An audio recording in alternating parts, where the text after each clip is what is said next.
Now this is Muchimili series cassette number 2.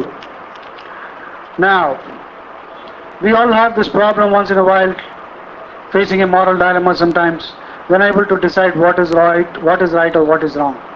In case if you have this problem, is your action right or wrong? Will it be right or wrong? Simply apply this checklist of questions. 1. Common sense test. Is what you are doing foolish? Ask yourself this. 2. Sportsmanship test. How would you feel if someone did this to you? That's the sportsmanship test. How would you feel if someone did this to you? 3. Betterment test. Ask yourself, will it make you a better person? Betterment test. Ask yourself, will it make you a better person? 4. Publicity test. If the whole world knows it, will you still do it? Publicity test. If the whole world knows it, will you still do it? 5. Role model test. Would your most admired person do it? Role model test. Would your most admired person do it? 6. Consequences test. Can you live with the consequences? Consequences test. Can you live with the consequences? Dealing with criticism. Another small piece of information. 1. Don't be defensive. 2. If you heard the same, don't be defensive, just listen. If you heard the same criticism several times from several people, there could be a real valid problem, my dear friend.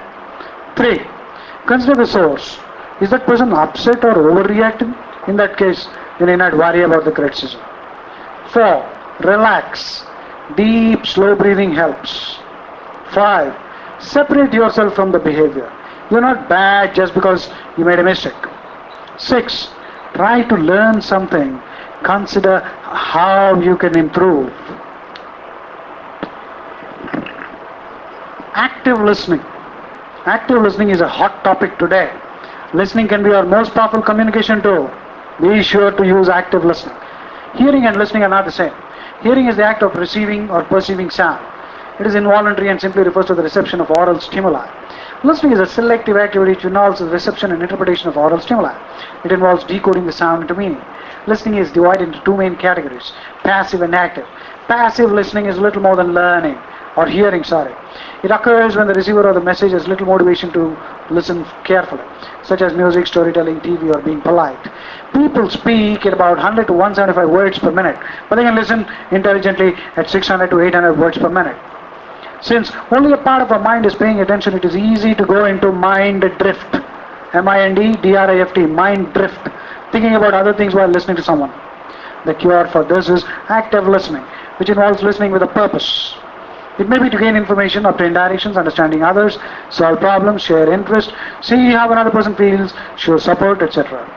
It requires that the listener attends to the words and the feelings of the sender for understanding. It takes the same amount of energy than speaking. It requires the receiver to hear the various messages, understand the meaning, and then verify the meaning by offering feedback. The following are a few traits of active listeners. Listen carefully.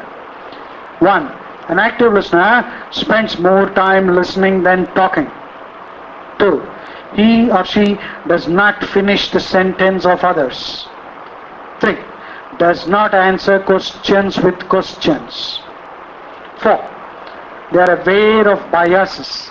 We all have them. We need to control them.